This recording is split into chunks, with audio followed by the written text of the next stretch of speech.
Hello and welcome to this All Indians Matter in-depth limited series, Gandhi The Beginning. I am Ashraf Engineer. We pick up the story just after Mohandas and Kastur's wedding.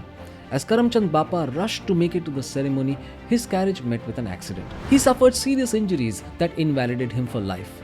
Mohandas took over as chief caregiver. He would wash and bathe Karamchand Bapa in the morning and take care of him through the day, ending with a leg massage till he fell asleep. Mohan's academic journey continued alongside this service of his father. It was also a time of great learnings about life, which would be seen later in his leadership of the freedom struggle too. Once gymnastics and cricket were made compulsory in school, Mohandas disliked both because he was shy around others and also because he'd rather have cared for his father. He asked to be exempted but was refused. One day, he lost track of time and missed a session on the playground. For this, he was castigated and fined 2 annas. What hurt more though was the headmaster accusing him of lying. This caused Mohan to burst into tears before his father, and Karamchand Bapa wrote to the headmaster explaining what had happened and also asked for Mohan to be exempted from the playground sessions. Such was Karamchand Bapa's reputation that the headmaster readily accepted the explanation and withdrew the fine. This incident left a deep impression on Mohan's mind. It showed him that a man of truth must also be a man of care. He was never careless in school again. This and many other incidents shaped Mohandas Gandhi in his early years. In the second part of the series, Gandhi The Beginning, we have again Tushar Gandhi, great-grandson of the Mahatma and author and peace activist. Tushar, once again, welcome. Hi, Ashraf.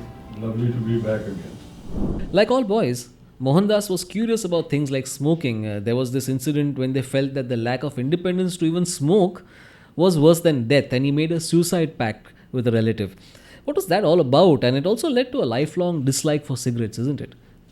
Yeah, like all growing up children, there were a lot of conflicting ideas and conflicting imagination working overtime and all that.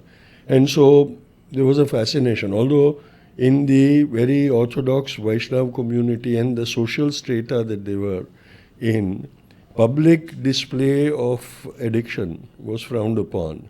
So they wouldn't have seen that. But now we must remember that the British influences had come in and there was this smoking had become fashionable and more and more people were doing it publicly and things. So there might have been a curiosity about it, a fascination about it.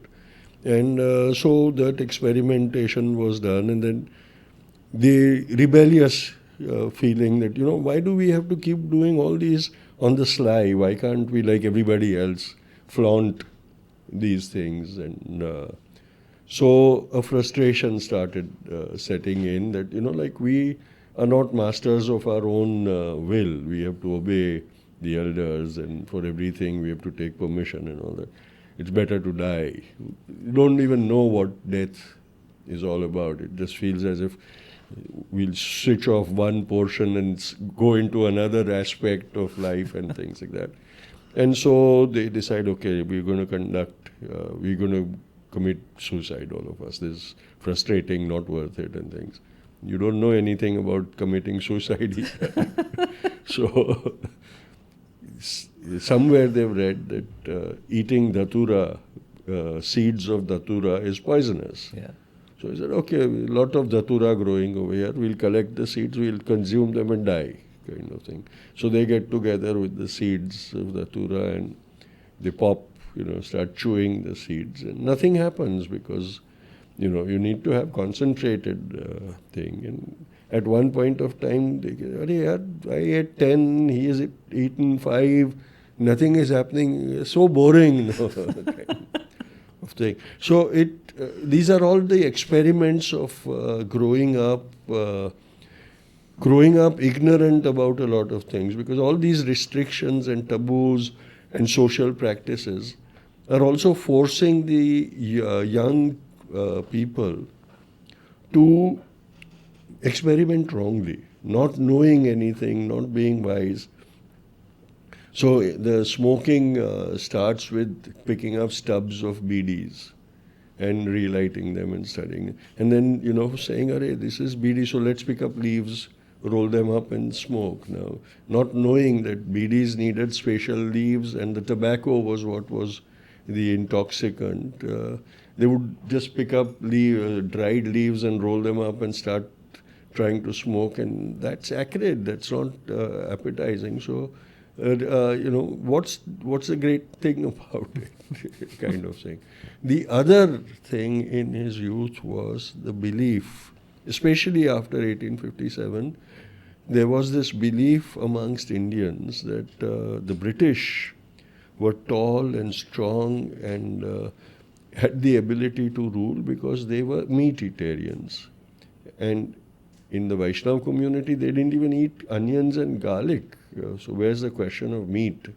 So there was this popular ditty saying that the British are tall and strong because they eat meat, and Indians are weaklings because they eat vegetables and things. So they can never fight with the British. So if you want to fight the British and be patriotic, we have to eat meat. So from that belief grew the want to start eating non-vegetarian food and things. So all these were like part of the experiment of growing up and being very confused while growing up. Absolutely. And I also think somewhere in Pyarelal ji's narratives, it comes across that Mohan suffered from a lack of self-esteem. And that led to an unlikely friendship with a boy named Sheikh Mehtab. How did that pan out? And what are the lessons Mohan took from that? Actually, Sheikh Mehtab was his elder brother's friend. But he was a tall, strapping, athletic guy who would show off a lot. And he was a typical macho kind of guy. And he would always taunt these guys, hey, weakling, you can't compete with me and all that. Only because I eat meat and you guys only eat bhaji pala kind of thing. So that romanticization used to happen. And he started idolizing Sheikh Mehtab. Oh, he's so strong, he's so vital, virile kind of guy. And that guy would say, if you want to be like me, you got to eat meat. You know, pansy, Vaishnavas, you don't eat meat, how are you going to compete with me kind of thing. So then this fascination, we'll do something on the sly. We won't tell people at home. So they agree that, okay, we're going to do this. Now, unknown to him, his elder brothers were already into all those things. And Sheikh Mehtab was the provider of all the vices to his elder brothers too. So an experiment happens with meat eating. And Bapu has described it very hilariously in his autobiography, where he says that, Sheikh cooked meat for us and we all gathered at a spot by the river and secretly devoured the meat. And because of the taboos and the strangeness of the food and all that, he really didn't like it. But he said, no, I've got to, this is my patriotic duty. And I cannot be seen as a sissy by Sheikh. So I'm going to eat the meat. And he forces himself to eat. And then in his autobiography, he writes that at night he kept getting up, having nightmares of hearing a sheep bleat in his tummy kind of thing, the guilt of it. And he almost threw up and all that. And he realized that he really didn't like the meat. But he still forced himself to continue with the experiments. And finally, he realized that he was liking the gravies, because the gravies are delicious, no? And so he would avoid the meat and eat the gravies. But then he couldn't let on to his mother at home that he was having a feast of forbidden food outside and then pretending at home that he was hungry and starving and famished and eat what his mom cooked at home also. And that lying started rankling with him. The eating things on the sly didn't rankle that much as the fact that he had to lie to his parents. And so he stops that experiment saying, no, I can't lie to my parents.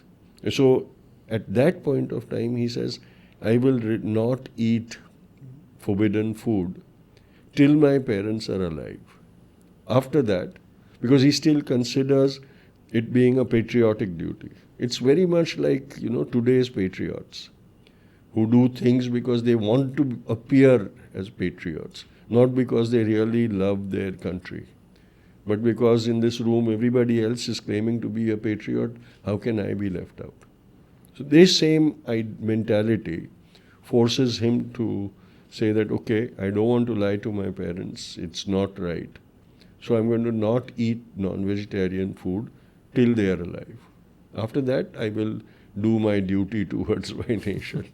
This kind of In fact, attitude. lying seems to be something that he really struggles to deal with. And there's this one incident that Pyarilalji writes about where Mohan and his brother sell off a piece of a gold armlet to pay off a debt that the brother has. Yeah, it is during this phase itself. Now his brother has graduated to bigger vices. So, they've been having alcohol on the sly, they're visiting um, commercial sex establishments and things because that's all that manly people, macho men, are supposed to be doing. And so the expenses are mounting. And so there's a debt. And finally, when Mohan is recruited into the group, the brothers start telling him, look, we got to provide, we got to pay off and things. And since Mohan is the closest to the father, he has access to the money that his father has. Now, that time, as I told you in the previous episode, there was not a regular inflow of cash into the house. But they had jewelry, they had other things which could be pilfered. And so one day Mohan is convinced to steal the bracelet. And a few links from that bracelet are cut out and sold. But then Mohan's conscience starts pricking him, and he said, how can I cheat my own father like this? And there's two things that he completely abhors. Being dishonest and lying are two things that he completely doesn't like. He'll do everything else. He'll do all the other forbidden things. But when it comes to lying or being deceitful with his family, that's what he considers to be the worst sin of all. And so his conscience keeps pricking him, and he has this, now he's got a soulmate, he's got Kastur to confide in, and he realizes that being the dominant partner in the relationship, his secrets will be safe with her, not realizing that she is an even more astute person, a more honest person, a more forthright person. And she said, what's the use of, you've sinned against your father. What are you confessing to me for? If you feel you've done something wrong, go tell your father. Admit your mistake to your father. It doesn't matter to me. It doesn't concern me. So why are you confessing to me? Go and confess to your father. I very strongly believe that letter that Mohan writes to his father, which is so famously quoted everywhere, is on the prodding of his wife. Although that is not recorded as it's not being on the recorded prodding as of his such, wife. but it is recorded that he talks to Kastur.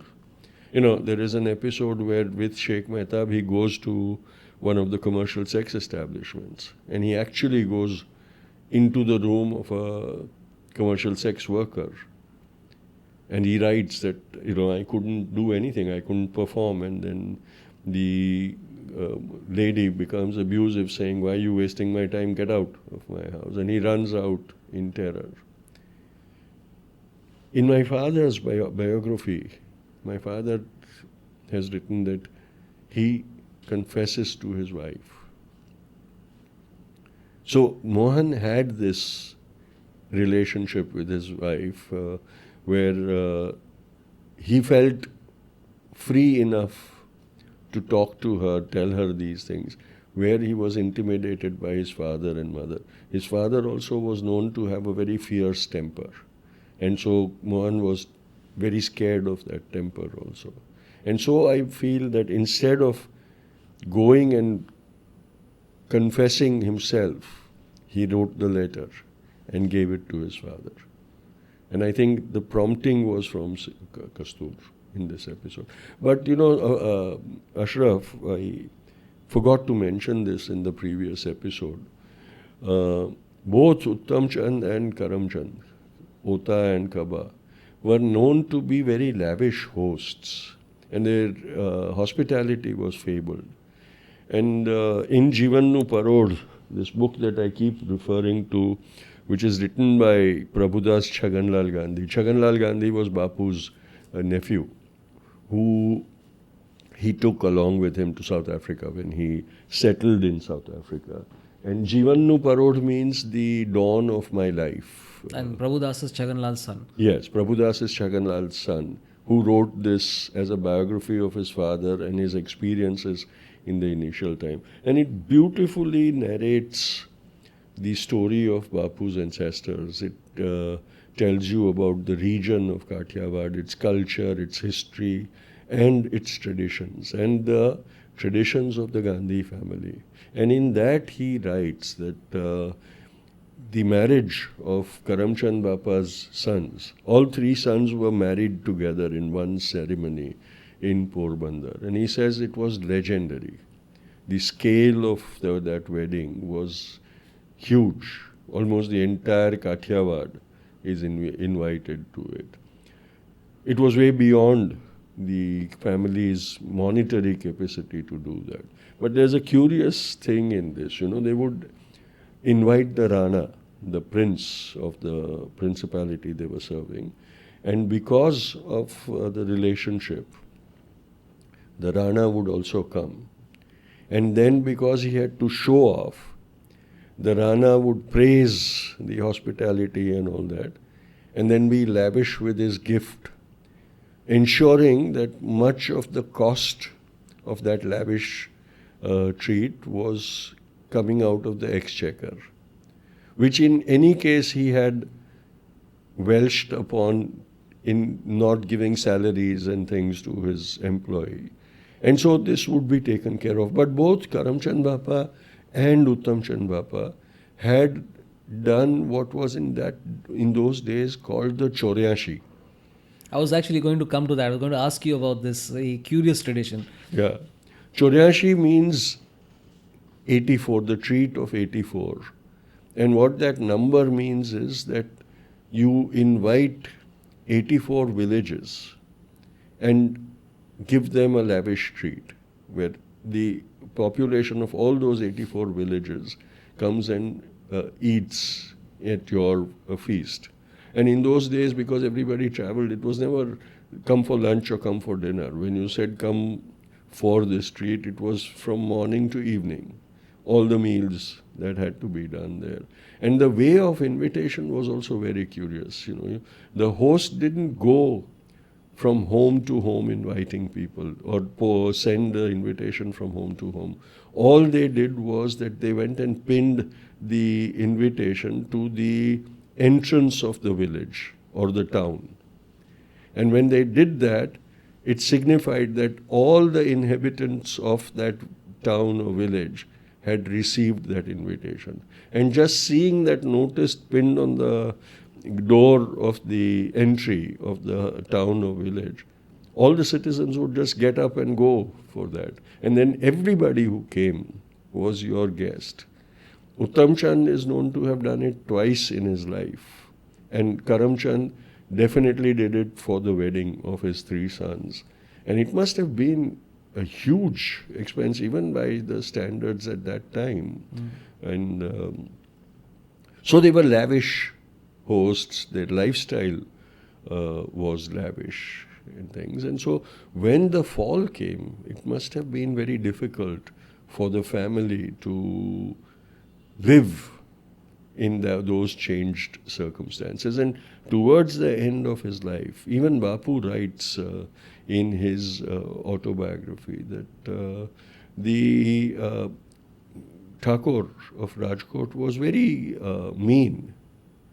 He would come and get advice and get work done by Karamchand Bapa even on his sick bed. When he needed him, he would come in over there. The curious fact is that, like all other important homes, the Gandhi home in Rajkot also had a royal entrance, which would only be opened when the ruler came in. Otherwise, it would be closed. The Raja Dwar, as it was called. And that would be the grandest darwaza of the thing. In most places, it would be tall enough so that the king would come sitting on his elephant if he so desired. And Gandhi home also had a similar door. And actually, the room in which Bapu and Ba started living was on top of that door. No longer there, because when it was sold and alterations were carried out, that was modified. So today you see the door, but there is no room on top of it. But there is a pair of stairs going up to that room. In the old days, it would be the lookout who would announce if somebody was coming, an important guest was coming, especially from the palace. Because they would see the procession coming, so they would warn the household that they are making their way to us, kind of thing. And so all these traditions, he was growing up with, the contradictions he was also growing up with. And so this incident of stealing gold from his father's bracelet also happened.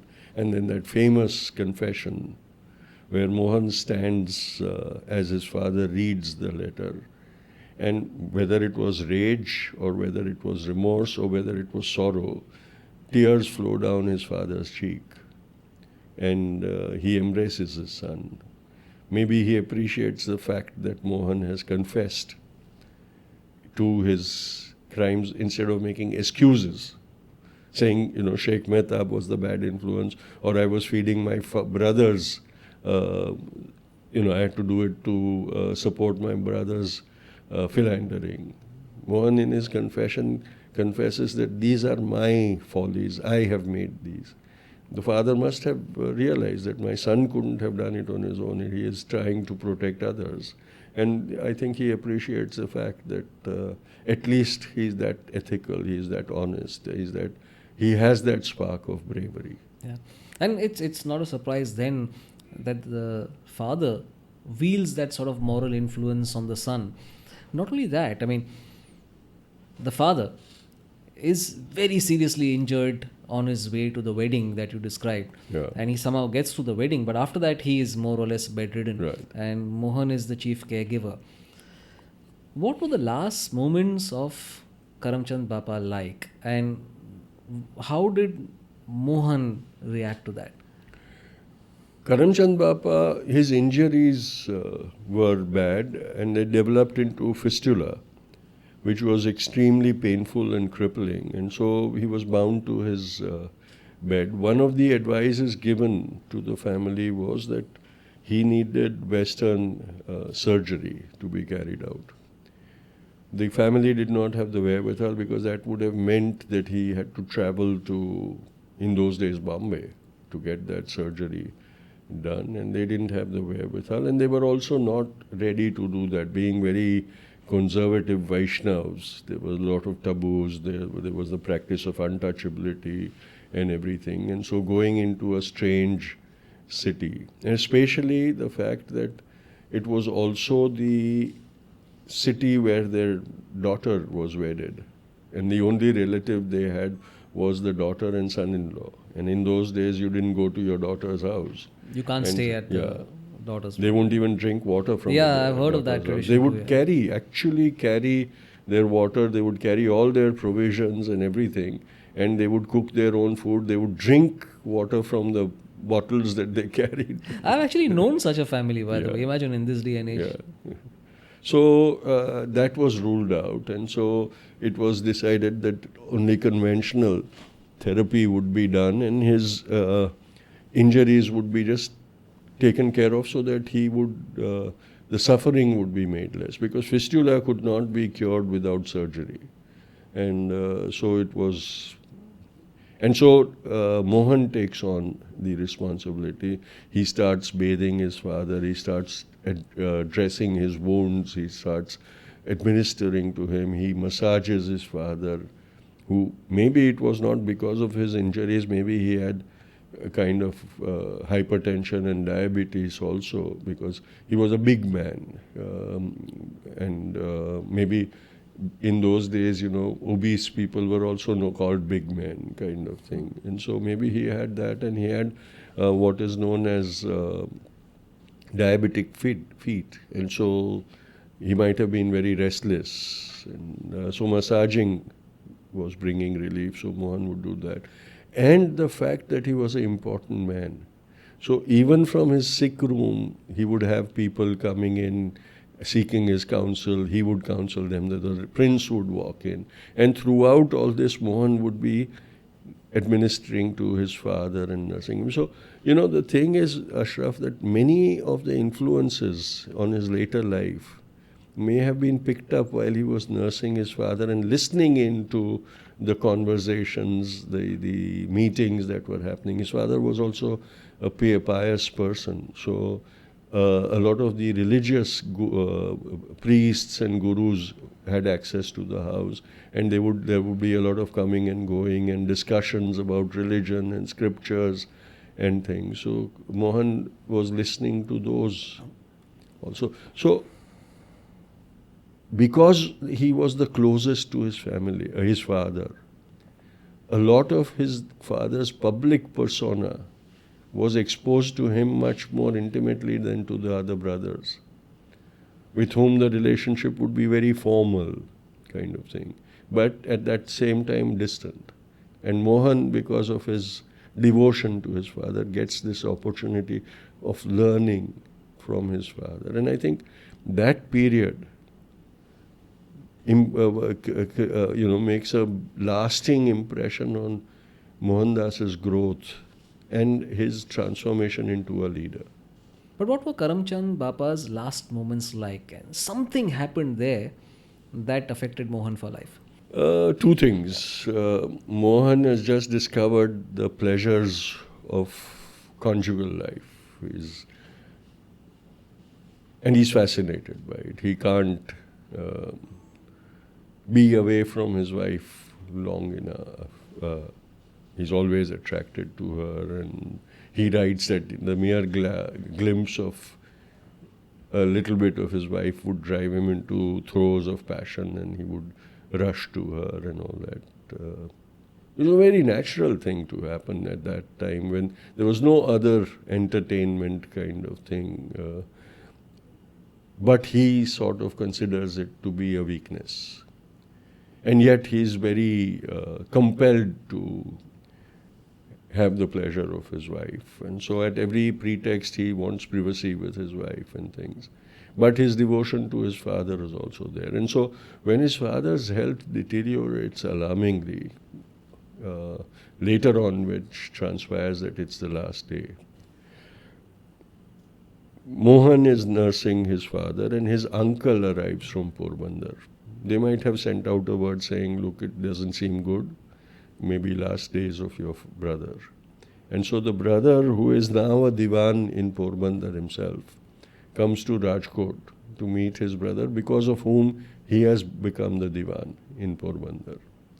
And so he tells Mohan that every day you look after my brother. Today I'm taking on the responsibility. You go, you do anything else. And so Mohan grabs Kastur.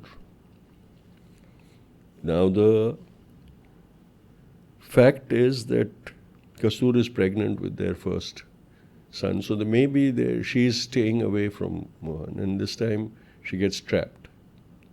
She must have thought that Mohan is going to be busy with his father, so I'm safe. But Mohan gets this reprieve, and he grabs her and he says, no, now I must have my way. And he almost forces himself on a reluctant Kastur. And while in the throes of passion, he hears a commotion, and the son, the servant of the family, comes and bangs on his room, and he says, Mohan bhai, come quick, father is in a bad way. But Mohan is engaged in coitus, and he takes his time. And by the time he reaches his father's chamber, his father is no more. And that sort of creates a huge guilt in his mind, and he feels that he was lustful, and he missed out on his duties, and how could he do that? And the last moments of his father, he wasn't there while he was there all the time previously. And that trauma lives with him throughout. And from that time onwards, the natural feeling between a husband and wife, he starts considering to be sinful weakness. And like a typical male, he's saying, you are the seduceress, you are the temptation, you are tempting me, and things. Whereas Kastur wasn't doing any of that. She was just being accommodative to her husband. Now a double tragedy strikes, that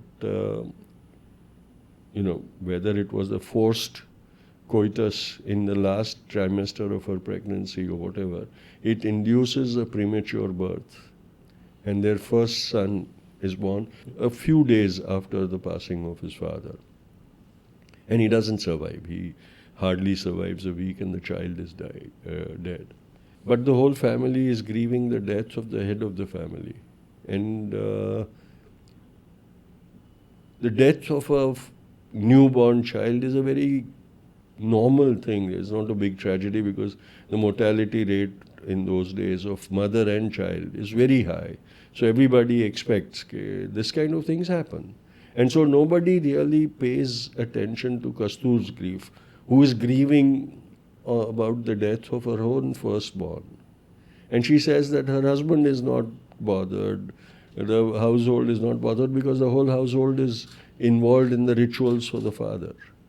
And as per tradition, because the child did not survive to his 6th day or something, when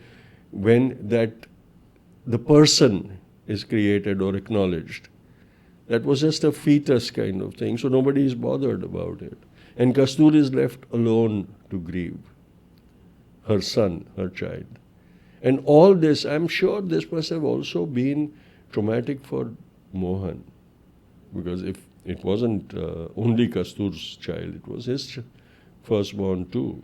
But the grief of losing his father overshadows the whole thing. And so all that combined together also has a traumatizing effect on him, and that lasts a long, long time. Where even, the second born, when he goes astray, Harilal goes astray, Bapu blames that on his own lustful ways.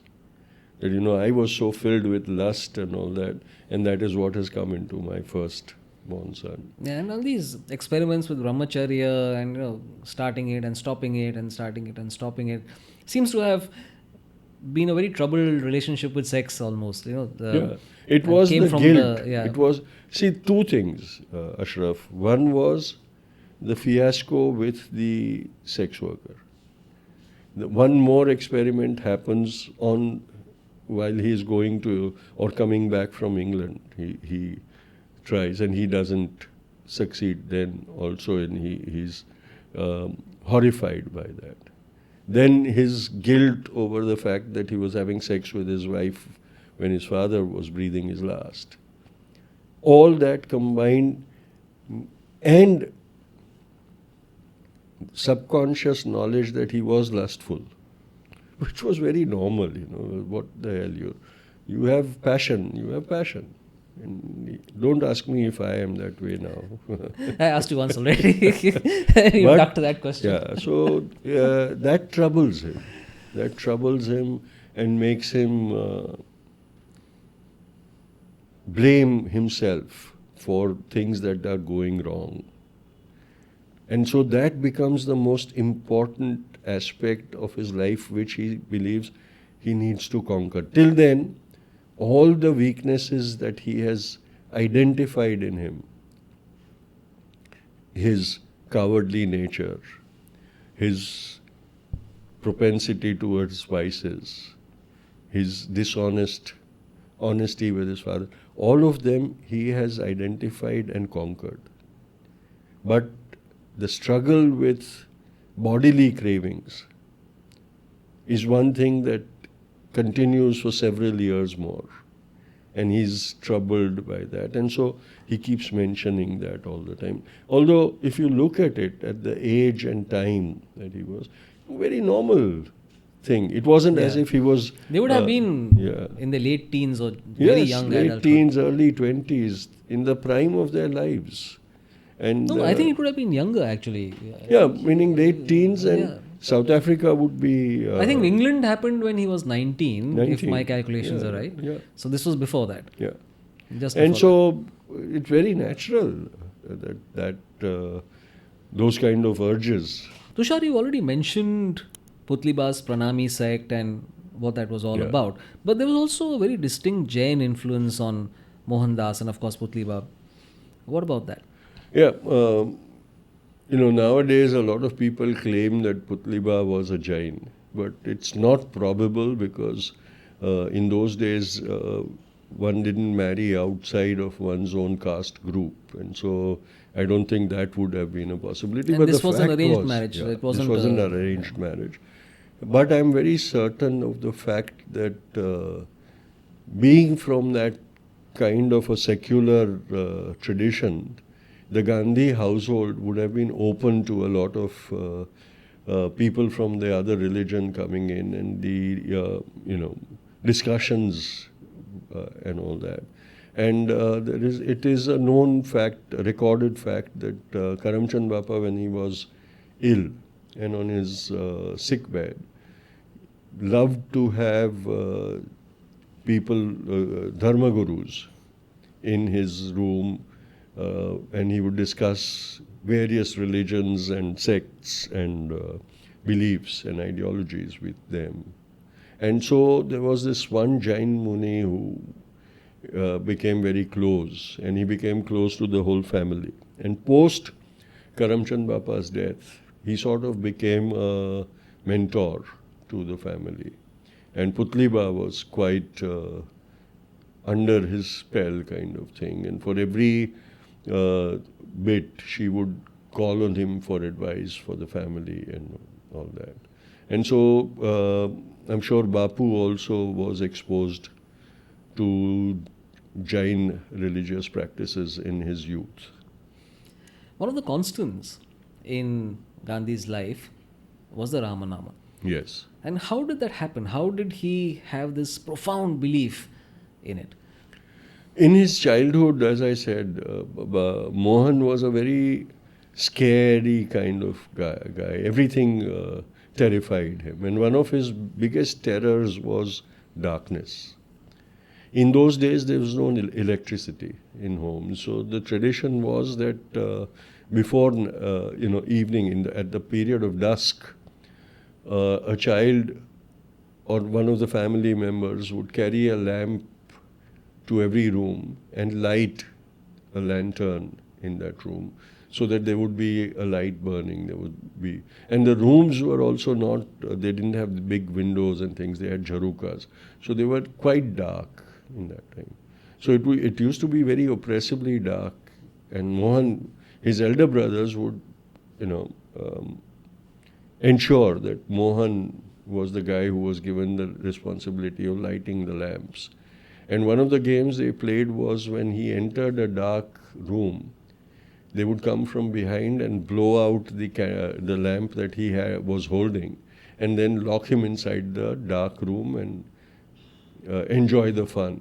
And what would happen is, initially Mohan would plead with them to let him out, and then he would get more and more terrified, and he would get hysterical, and the screaming and shouting and weeping would start, and the whole neighborhood would realize that, oh, evening time, Mohan is throwing one of his tantrums again, kind of thing. And then when he was absolutely hysterical and terrified, Rambhama, his dai, would rush in, and she would open the door and grab Mohan and soothe him and calm him down and scold the elder brothers for the mischief. But for everybody else, it was hilarious how Mohan could be so easily terrified and things. And so Rambha would tried to tell him, why are you so scared of the darkness? It does nothing to you. And Mohan said, no, I feel that the darkness is like a demon. And I feel that evil spirits will consume me and the darkness will destroy me and things. And so Ramama tries different ways of diverting his attention. And then one day she asks him, she said, you sit with your mom every day when she prays and she reads from the scriptures and all that. And, in the scriptures it is written that God is everywhere. In everything He is present. So do you believe that? The Mohan says, yes, I do believe that. So he said, then why are you scared of the darkness? Because you're never alone. God is with you. The Mohan says, but in the darkness I can't see Him, I can't feel Him. How do I trust that He is there for me? But I can feel the oppression, I can feel the terror, I can feel the evil of that darkness. That terrifies me. So Rambha, in her street smartness and astuteness, realizes that what this boy needs is a distraction. If he is distracted, then he will not think of that terror. And then maybe he will not feel it. So she says that, okay, in that case, why don't you start taking the name of Ram? Every time you feel scared, start taking the name of Ram loudly. And then you'll think that he is there because you'll hear his name. And that trick works. And from then on, whenever he's feeling scared, he starts chanting Ramanama. Initially, it is mentioned that the volume would keep going up as his anxiety, terror grew in him. But then because of that distraction, he could survive. And slowly that terror of the darkness dissipates. But what happens is that then Ramanama becomes his panacea for every time there is an attack of anxiety or there is a sense of threat. And that continues till he reaches the time when he, towards the end of his life, he says, Ramanama is my medicine and my cure. I don't need any medicines because if Rama wants me to survive, I'll survive. If he doesn't want, if he thinks my utility is over, then nothing is going to save me. And that continues till his last breath when the 3 bullets are pumped into his chest. The sound that comes out, the word that comes out is Ram. And the knowledge that he is no more is when Abha, in whose lap he breathes his last, stops hearing the chant of Ram. And that's so. I think that's something that we discussed in the last series too, Yes. and it's a very Yes. poignant moment. And I think you described at that time, if I remember right, how the tempo slowly decreases as the life ebbs out of him, and as you said, they know he is no more when they stop hearing even the faintest sound of Ram. Tushar, I want to return to Kaba Gandhi, as Karamchand Bapa was known. And you've mentioned, of course, how with the decline of his health, there was also a general decline in the fortunes of the family. Now, after he passed away, there was a sense that Mohan needs to step up and take more of the responsibility. And one of the ways he can make himself capable of doing that is to go to London to study, become a barrister. Now, there were several hurdles to that, wasn't there? Most of all, the funds that were needed. Yeah. You see, what it starts with in the lifetime of Kaba Gandhi itself. When Mohan graduates from school, his elder brothers have both dropped out of education, so they don't even have a school qualification. And so everybody realizes that they are not going to be carrying forward the tradition of the grandfather and the father of becoming the divans of princely states. Because by that time, the establishment has changed. The British have become the administrators. The rulers are just figureheads and things. And so the realization has come in that for those kind of jobs, it's not just the Thakur who will appoint, it is the British agent who will take the final call and decision. And to become eligible, you need an English education. You can't have a Desi education and not be conversant, because you need to speak and interact with the British agent. And so after his school, Mohan is enrolled into Shamaldas College in Bhavnagar, where he is supposed to get English graduation study. But he doesn't cope with it. He can't bear the judai with his dulhan. And in 6 months, at the end of the first term, he quits college and comes back home and says, I can't do it. And the family feels, oh, another door closes. Now what do we do? Because now it means a slip down the rung in society. Because if you're not the Diwan's family, you don't have the prestige, you don't have the standing in society. And then at that time, because of his nursing of his father and all that, Mohan is fascinated by the healthcare thing, and he declares to his mother that I'm going to learn medicine and become a doctor. The mother, who is a very staunch and strict Vaishnava, is horrified because she has heard that when you study to be a doctor and when you become a doctor, you have to operate and you have to deal with blood and flesh and bones and all the taboo things. And she said, absolutely not. My son is not going to go through all that filthiness. And she puts her I foot think the down. last time you described it as cheat phar. And so then what does he do? And then one of the well-wishers of the family comes and says he needs to go abroad and he needs to become a vakil, a vilayati vakil, because then he will know the English laws and the English legal system, and that would become absolutely unresistible for the British administration, and he would automatically qualify to become the Diwan. So he must go abroad and become a vakil. And Mohan is fascinated because he also has this adventurous streak in him, and he wants to explore things. And he says, wow, vilayat, I must do that. And then suddenly there's a wall thrown in his path where the community comes and says, but Vaishnavas are not supposed to cross the seas. It's an absolute taboo because across the sea is the land of sin, and we can't go there, and so you can't send your son there. That's the first sign of rebellion that Mohan shows. Before that, in his childhood, he has shown signs of rebellion where he questions the practice of untouchability, where Dudabhai, who comes to clean the toilets of the Gandhi house, who is not allowed entry into their homes, who has a separate entry and exit, who can't interact with anybody in the house, Mohan starts interacting with his child.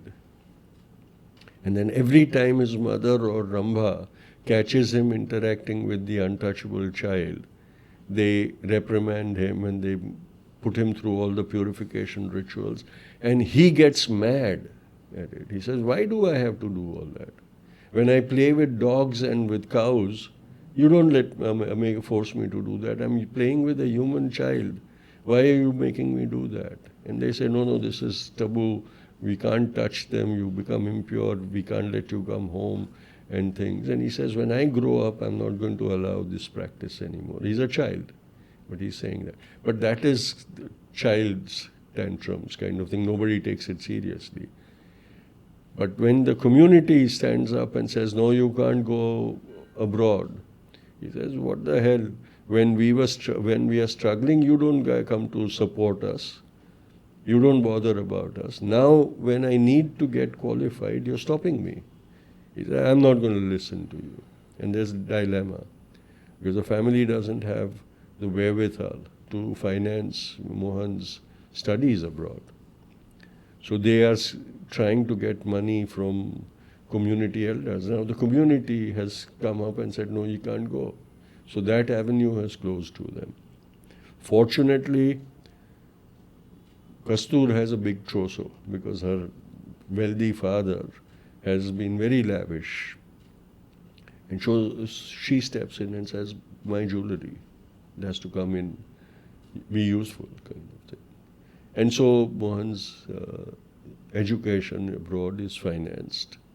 And defying the society, defying the community, he goes. The community has threatened to ostracize the family, boycott the whole family. And in Gujarati, they used to call it Natbar, meaning you're thrown out of your community, and the community severs all social contact with you. Nobody will acknowledge you, nobody will visit you, you will not be allowed to participate in any of the community rituals, not even with relatives.